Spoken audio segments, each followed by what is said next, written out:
Welcome back to AIB Metro.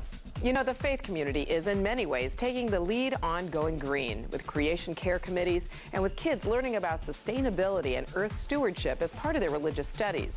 One of the prime movers in the faith-based green movement is GIPL. That stands for Georgia Interfaith Power and Light. The latest on GIPL in this AIB Metro Going Green segment. Worship communities can go green with GIPL's help. Its PowerWise project starts with an energy audit, then a plan, and then someone to help put that plan to work if needed. Alexis Chase is GIPL's executive director. Well, our largest initiative right now is this really amazing program that we call PowerWise. So there's a lot of pieces to the PowerWise program. We start off by doing a professional, comprehensive energy audit of your community's faith space. So your congregation, your synagogue, your church, your temple, your ashram, etc. So from that energy audit, you get a customized energy efficiency plan based on your congregation. Congregations can also apply to GIPL for up to $25,000 in matching grants. Already, GIPL has given out more than $93,000. So it's all over the state. It's from storefront churches to massive mega churches to tiny, you know, we did our first audit of an ashram a couple weeks ago, which was really exciting. Basically, there are over 15,000 communities of faith in Georgia. We want to provide energy audits and help every single one of them embrace energy efficiency and care for creation in some significant way. Plus, GIPL has started a project to teach congregation members to become more energy efficient at home. Free seminars are set for Atlanta, Augusta, Dahlonega, and Savannah. And for both congregations and their members, GIPL recommends simple solutions. Turning off your AC when no one's there, turning off the lights, just the tiny little things, adding occupancy sensors to your bathrooms so that when no one's in there, the lights are off. Utilizing the programmable thermostats most congregations already have in place. Most people have the systems in place already, like most churches have the programmable thermostats, they just don't use them.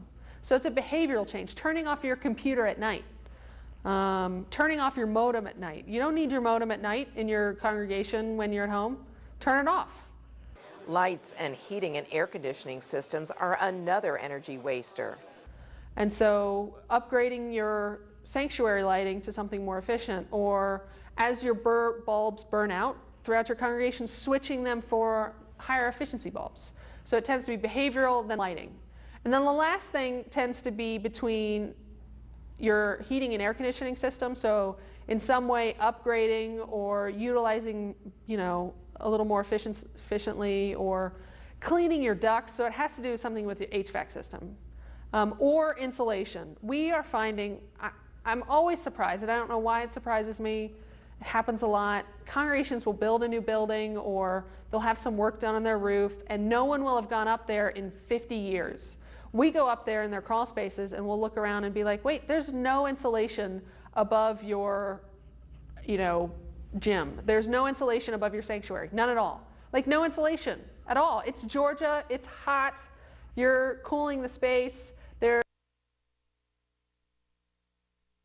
There's 50 to 5,000 people sitting there on a Saturday morning or a Sunday night or whatever, and there's no insulation in the whole building. I'm shocked, but it happens all the time. And when a worship community saves energy, it saves money for its ministries and outreach. We have congregations who are able to expand food ministries, able to expand outreach ministries, keep a staff person. We've helped people keep staff people. I mean, it's a big deal.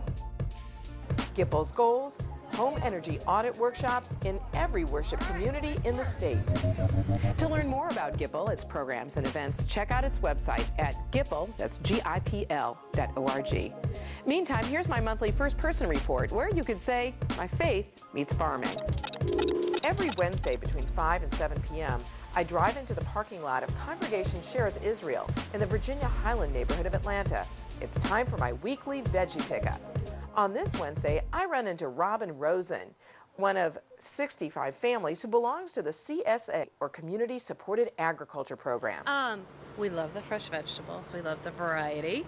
I think it's a great bargain. I mean, you can't get vegetables of this quantity at the grocery store, this quality at the grocery store. I love the mystery of every week a different box. So, and my kids love it. I have a 7-year-old boy who says, "Oh, goody, you have collard greens." So. Shearith Israel and Temple Sinai are two of the metro area faith communities that are part of the same CSA. Naomi Rabkin has been director for the past 5 years with an eye on the future. We're building a whole Jewish food movement in Atlanta with the Jewish Food Alliance. Nationwide, CSAs have grown from just a few in the 1980s to about 2,000 today. The premise, enlisting community support for local farms. Our produce comes from a wonderful organic farm in Ranger, Georgia, Riverview Farms, Charlotte and West Swansea, and their adorable son bring us boxes of beautiful, local, organic, delicious, nutritious vegetables each week. And it's a wonderful operation. They grow corn in addition to their other vegetables, and they mill their own corn. So in the fall and the winter months, we get cornmeal and grits and muffins, and it's a beautiful place. We've been out there. We take our families up there to see the farm and interact and meet the family that is really the producer, which is part of the beauty of being involved with local foods and part of the beauty of being in a CSA. For 15 weeks, May through September, and then for 10 weeks in the fall, members get a weekly cornucopia. Ugh, smells so good. I want to cut it open right now. We are getting wonderful cabbage, garlic, onions, basil, cilantro. We've started to get some wonderful summer corn and a really, very little known but very avant-garde vegetable, kohlrabi. The CSA also offers workshops like pickling and cheese making and holiday celebrations, what Naomi Rabkin calls points of connection.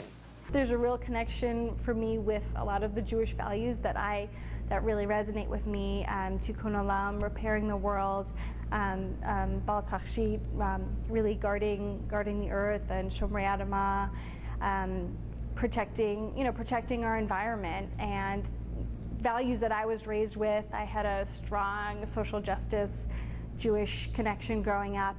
And then very simply, the connection to the Jewish agricultural calendar. We are an agricultural culture and an agricultural people. From our inception, our holidays are organized around harvesting and planting. So there's a lot of tie-ins and a lot of revisiting those traditions and revisiting those holidays is incredibly rewarding and exciting for people. One share in the CSA runs about $700, and many families like ours split a share. Farmers get guaranteed income. We city folk get homegrown organic food. Take this and go. I head home knowing it's a win-win, as long as you know what to do with all that corn and kohlrabi.